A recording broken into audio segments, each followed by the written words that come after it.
Good afternoon and welcome to this special weekly edition of IBA News, summing up the main stories and voices of the week. What felt like a relative decline in the frequency of Palestinian terror attacks this week was shattered at once as two Israelis died of wounds they sustained in a stabbing attack Wednesday outside the Old City's Jaffa Gate in Jerusalem. Rabbi Reuben Birmacher, a father of 7 who taught at the Spanish program of the Eish HaTorah Yeshiva in the Old City, was stabbed several times in his upper body. He was laid to rest overnight. The second victim, 46-year-old Ofer Ben Ari, a father of 2 from Jerusalem, was accidentally shot by police forces who fired at the attackers. A third person remains hospitalized in serious condition after sustaining stabbing wounds in the attack, which is carried out by 2 Palestinian stabbers from Kalandia. Both of them were shot and killed by police women on the scene. Less than 24 hours later, this morning, 2 Israeli security guards were seriously injured after they were stabbed by a Palestinian at the industrial zone outside the West Bank community of Ariel. Both the guards, one male and one female, managed to fire back at the attacker, who was killed on the spot. The victims were rushed to the nearby Beilinson Hospital for treatment. There was also an attempted car ramming attack today in the West Bank. A Palestinian driver tried to hit a group of soldiers at the Adam Junction next to the Ramah Army base. One soldier was lightly injured, and the driver was shot and killed at the scene. Turning to the northern front, where tensions remain high following an exchange of fire between Israel and Lebanon earlier this week. 3 rockets were fired into Israel, all of which landed in open areas, causing no injuries or damage. The IDF responded with artillery fire. The exchange was sparked by the killing of terrorist Samir Kuntar in Damascus overnight Sunday. Hezbollah has blamed Israel for the airstrike that killed the senior commander and 8 others. Israel has made no official comment, but some leaders have praised his death. Kuntar had been a senior Hezbollah operative ever since his release from Israeli jail in a 2008 prisoner swap. He allegedly had been involved in building Hezbollah forces in the Golan Heights. Kuntar is notorious for participating in the brutal 1979 terrorist raid from Lebanon, where he kidnapped an Israeli family from Nahariya and then smashed the head of a 4-year-old girl with his rifle butt, killing her in front of her father's eyes. 3 other Israelis were also killed in that attack.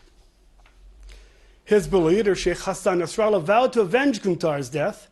Speaking in a televised address on Monday, Nasrallah said his group holds Israel fully responsible for the killing and stressed that Hezbollah reserves the right to retaliate at any given time. He added that the senior commander was well aware that he had been targeted by Israel since the first day he was released. Kuntar was buried at the Shiite cemetery in South Beirut. He was given an elaborate funeral of the kind that is only reserved for Hezbollah's top commanders.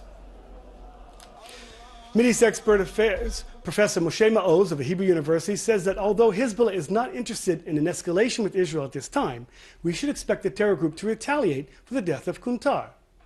Israel should be concerned about it because whatever he says or promises is executing. This is the experience, and he cannot afford just to get it go over. He wants to show that Hezbollah can retaliate, and as a means to retaliate, despite of the fact that Hezbollah now is in a poor shape because of the involvement in Syria. But yes, I think he's going to do it. The extent of it, when, we don't know. Israel has not admitted that it carried out this attack, but if it did, would it show some sort of understanding was reached with Russia and Israel? But maybe it was part of the agreement that was reached between Putin and Netanyahu a few months ago. Or maybe Israel didn't ask Russia to insist, to show that when it's something to do with Israeli vital interests, they ignore the Russian position. But in the long run, if I may, I'm worried because many people here in the world speak about the danger of Daesh, of ISIS. Yes, which is dangerous. More dangerous is the Shia crescent, the Shia axis, of which Syria is a very, very important player. And Israel, by coordinating with Russia, in fact saying that Israel agrees that the Assad regime will continue. And in my opinion, there are many Israelis who support it, because they say, you know, it's the devil that we know of and is secular can stop and block the wave of Islamic extremism. But I think it's wrong. Not only that he's a killer, 300,000 already, 11 million refugees in Syria. So from this moral point of view, but it's also strategically important because he strengthened the Shia Crescent, which is a big enemy, the arch enemy of Israel. There's been a further development in the ongoing investigation of the suspected Jewish terrorist attack in the Palestinian village of Douma, in which 3 members of the Dawabsha family were killed.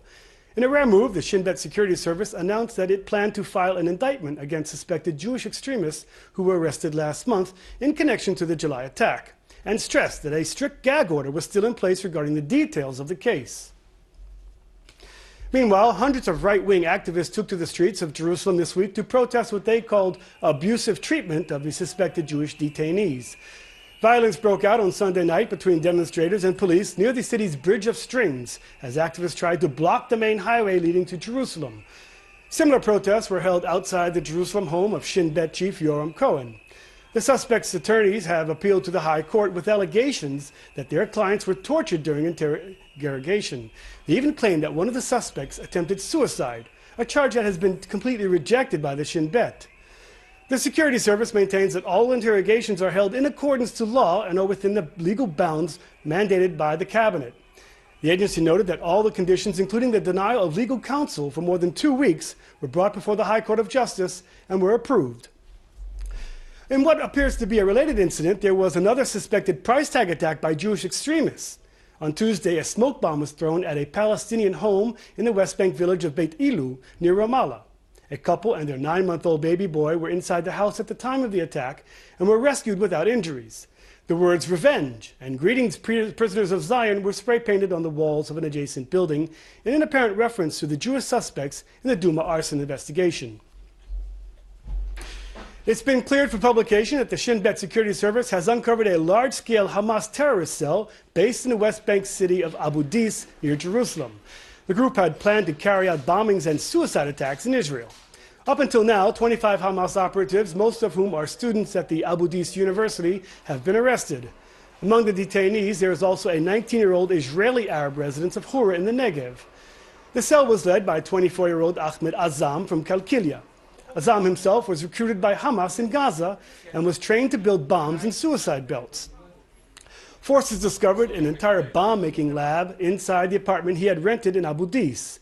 The security agency said that unveiling the infrastructure has thwarted a series of attacks that could have led to a large number of casualties and led to the region into a significant escalation in the security situation. In other news, veteran Likud politician Silvan Shalom resigned from political life this week following mounting allegations of sexual misconduct from nearly a dozen women who he worked with during his two-decade career. Ending 23 years of public service, Shalom, who was serving as Interior Minister and Deputy Prime Minister, announced his resignation on Sunday after the Attorney General said he might launch a criminal investigation into the allegations. The longtime Likud Knesset member and former foreign minister is maintaining his innocence, and he cited concern over the toll recent events might take on his family as the main reason for his resignation.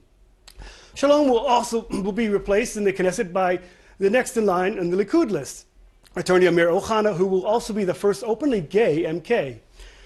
Prime Minister Benjamin Netanyahu will temporarily replace Shalom in the Interior Ministry until another candidate will be chosen to fill the position.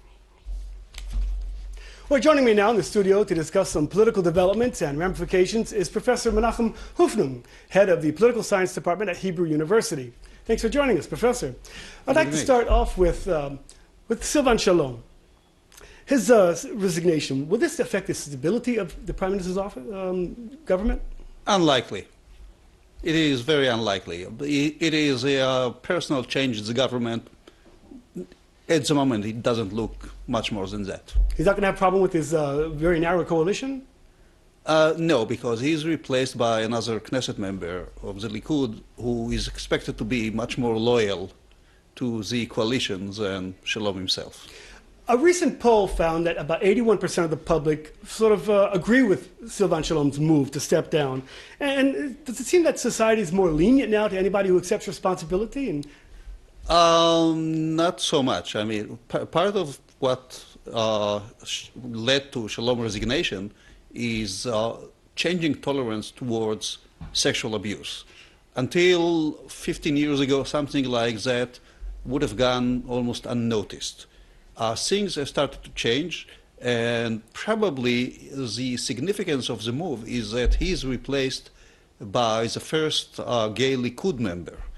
The change started in the late 90s with changing the sexual harassment law, and then the appearance of the first gay Knesset member at Meretz. At that time, it was real news. Now it is common in several parties, and also the growing number of Knesset, female Knesset members. So it is a gradual change that brought to fruition in the recent incidents of Magal and Shalom. Well, talking about Silvan Shalom, there were no official complaints against him. But does resigning the office sort of, in some way, clear one from any kind of police investigation? Perhaps this is a way to clear your name. Just resign your office.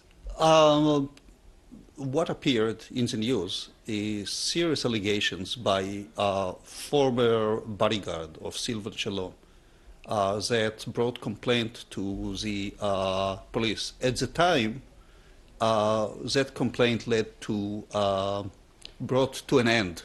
But now, coupled with several new complaints by women who were allegedly harassed by Shalom, coupled with the testimony of that bodyguard, politically they brought the end to Silvan Shalom career even without formal investigation. Let's talk about the Likud, the reshuffle. Now, it looks like that the Prime Minister is holding the Interior Ministry, that perhaps he may give it to Aryeh Deri. And sort of, this is sort of very difficult, isn't it? It is all speculation. I guess that what the Prime Minister is trying to do is to hold cards close to his chest while the camps are moved towards the Likud internal race, which should be held in about 40, 60 days. Once his position is secured as a Likud leader, then he can nominate the next minister in government and reshuffle the cabinet. But I guess he's waiting to see who is on his side and then move with the nomination. So we have a Prime Minister who's also the Foreign Minister, the Communications Minister, and now the Interior Minister. Is this very democratic? Not so much, because there is so much attention that a Prime Minister can give to separate offices, and now he's holding about 5 different offices, and on top of that he is a Prime Minister. So obviously there is no Foreign Minister, there is no Interior Minister, no Communication Minister, and as able as the Prime Minister is, he can't hold too many offices. We're talking about democracy in Israel. So the Cabinet Secretary Avichai Mendel-Blit apparently has been named as the only candidate for the powerful position of Attorney General. And the Justice Minister had one of 3 candidates, and only one candidate was put forward. Well, is this very democratic? Putting forward one name can be democratic. I mean, because it is brought up by a special committee that is selected from various segments of the Israeli population. What is troubling with Mandelblit is not that he is the sole candidate, but his previous position, especially being government secretary and moving right away into Attorney General, is like switching sides overnight. And this is troubling because he was a public servant in executive capacity, and to step into being the powerful position of Attorney General without any cooling period, this is obviously something very troubling. Well, he's a military man, so we'll see what happens to him. Let me ask you a question about the Shin Bet and these claims that the right wing are saying that the detainees were tortured. And the question is, the Shin Bet is saying all these things that they did with these detainees was approved by the cabinet. So how can these right-wing people protest something that's been approved? This is nothing new, that people protest something that has been approved by Israeli cabinet. What the problem here is... But how should it be addressed, if these claims that they've been tortured? Apparently, the complaints of the right-wing detainees were checked much more closely by cabinet ministers than ever before. Previously, such allegations were brought by Palestinians, and most of the time, at least in the last 20 years or so, right-wing government was in power. Now it is brought from people who are much more to the right than the cabinet ministers, and the same cabinet ministers are looking specifically into the allegations, and they say nothing in it. So I tend to believe that obviously they were not questioned as harsher as the Palestinians were did before. Unfortunately, that's all we have time for. Professor Menachem Hofnung, the head of the Political Science Department of the Hebrew University of Jerusalem. Thanks for joining us in IBA. Thank you very much. Palestinian Authority President Mahmoud Abbas was in Athens this week for meetings with Greek leaders. After holding talks with the President and Prime Minister, Abbas addressed the Greek Parliament, which voted on a resolution to recognize Palestine as a state. The mainly symbolic resolution was first approved by the House's Defense and Foreign Affairs Committee last week and is non-binding. Both Prime Minister Alexis Tsipras and President Prokopios Pavlopoulos are inclined to refrain from officially declaring Palestinian statehood out of concern not to hamper good relations with Israel.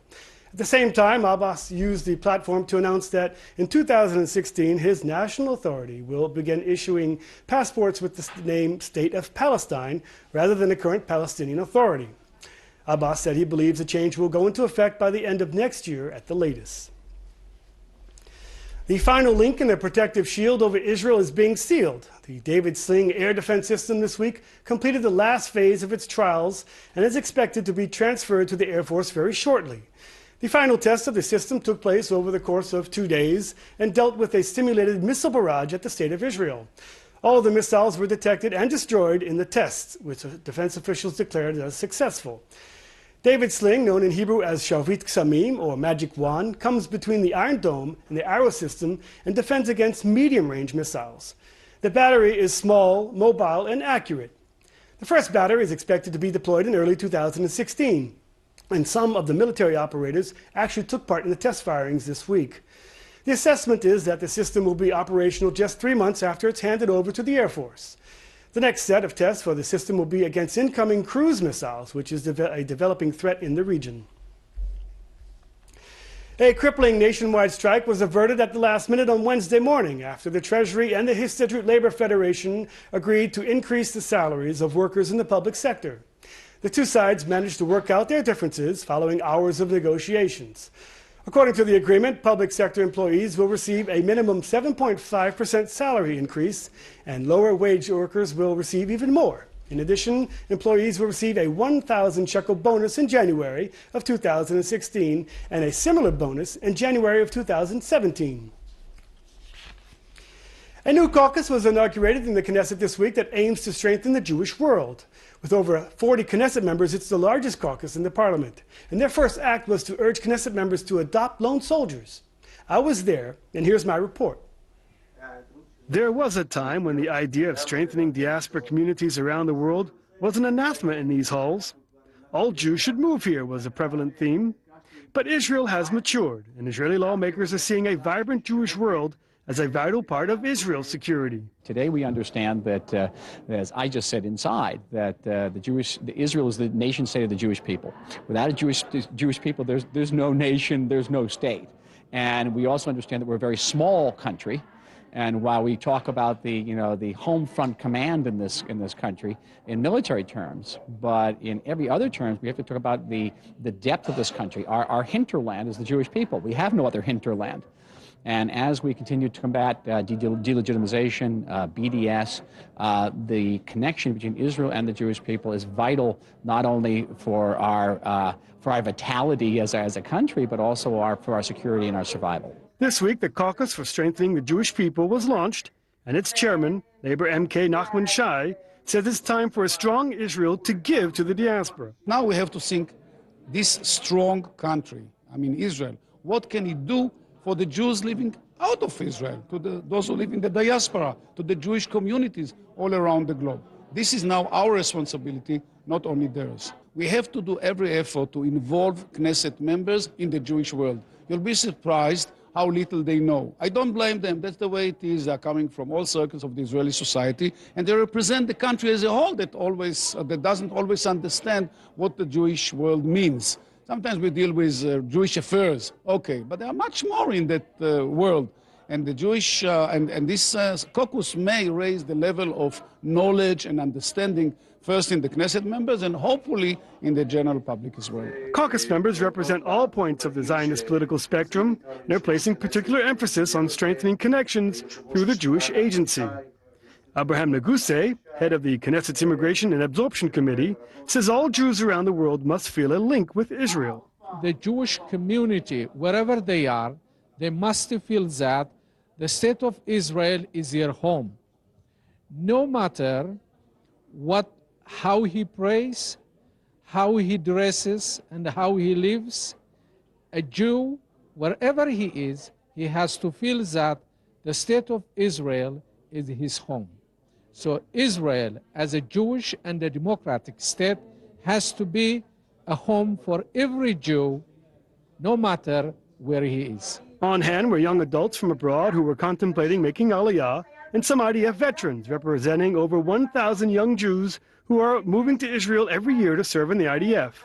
Most of these lone soldiers are aided by the Jewish Agency's Wings program. I had an adopted family on the kibbutz when I made Aliyah, and I think it's one of the most important things during your army services to have a family to go home to. On Friday night, you go back for the weekend, and you don't want to have to make your own dinner. You don't want to have to do your own laundry. You want someone to take care of you, and really the adoptive family steps in there. It's also someone, even though I can talk to my parents back in the States, they didn't serve in the army. They don't know what it means. So it's having those older role models who you can talk to about your experience, and they really know what you're going through. A call went out to MKs to adopt lone soldiers. Are you adopting a soldier? I will do. So far, no, but I am thinking to do that because we received today the opportunity. So I have to go back and discuss with my wife. And once I get that agreement, I will be very happy to do, because the soldiers who are coming to defend the state of Israel, this is one of the results of the relationship between the state of Israel and the diaspora Jewry. 'Tis the season to be jolly, and despite recent tensions in Jerusalem, residents of the Old City are trying their best to make the most out of this Christmas holiday. Festive bells rang from the walls of the city as local residents came to collect trees that were handed out free of charge near the Jaffa Gate. Meanwhile, final preparations are well underway for tonight's Christmas Eve Mass in the Church of Nativity, where the tradition says that Jesus was born. Later this evening, the Latin Patriarch of Jerusalem, Fuad Tawil, will head for a festive motorcade that will travel to Bethlehem, where he will lead the annual Christmas Midnight Mass. Important things in Christmas time is the birth of Jesus Christ. And I give this joy for the kids of Jerusalem and the kids of all around the world. And I wish peace, love, and happiness for all the world. And Merry Christmas and a Happy New Year for all around the world. This tree is like a symbol on the life, because it's always green. Is to continue the feast, the joy that peace will become for the world and for every people. And for some of our viewers, here's a possible stocking stuffer. Israel introduced a new 200 shekel banknote this week. The blue-green bill bears the image of poet Natan Alterman, and the Bank of Israel says it has an advanced anti-counterfeiting security features. It's being distributed to the public through bank tellers and automatic money machines. Don't worry if you've still got the old 200 shekel banknote. It will continue to be in circulation for at least 2 more years. From the new to the old, and just in time for Christmas, Israeli archaeologists have discovered a 1,600-year-old marble tablet with Hebrew letters, which they claim is evidence of Jewish presence in the area where Christians believe Jesus performed the miracle of the swine. The archaeologists believe the marble slab inscribed with Hebrew adds mounting evidence that the event took place in the Kursi beach near the Sea of Galilee. So far, experts have identified the words Amen and Mar Maria, which could refer to the son of Mary or rabbi. According to Christian tradition, Jesus met 1 or 2 demon-possessed men at the site and healed them by casting the demons into pigs, who then ran into the Sea of Galilee and drowned. This site was chosen because it has a connection to the New Testament. It was mentioned in the New Testament in the story of Jesus coming to this site and expelling legion of demons into swines. Concerning us as an archaeologist, we came here to look for a site that was known to us that exists here from the Israeli Jewish Talmud. And we came here and started to dig this site in the slopes of the Golan Heights to the eastern side of the Sea of Galilee. It's one of its kinds. We didn't know it exists. We know of inscriptions on wall, on columns, yes, but we never find them on the floor in this magnitude. The letter hint that the source of this inscription lays on the Second Temple period. It's the same style of writing that we find in inscription found by the Western Wall. That brings us to the end of this special weekly edition of IBA News. We are happy to announce that starting next month, Sunday, January 3rd, IBA English News will be returning to a daily broadcast. Please tune in. Until then, I'm Aryeh O'Sullivan wishing you a good week and shalom from Jerusalem.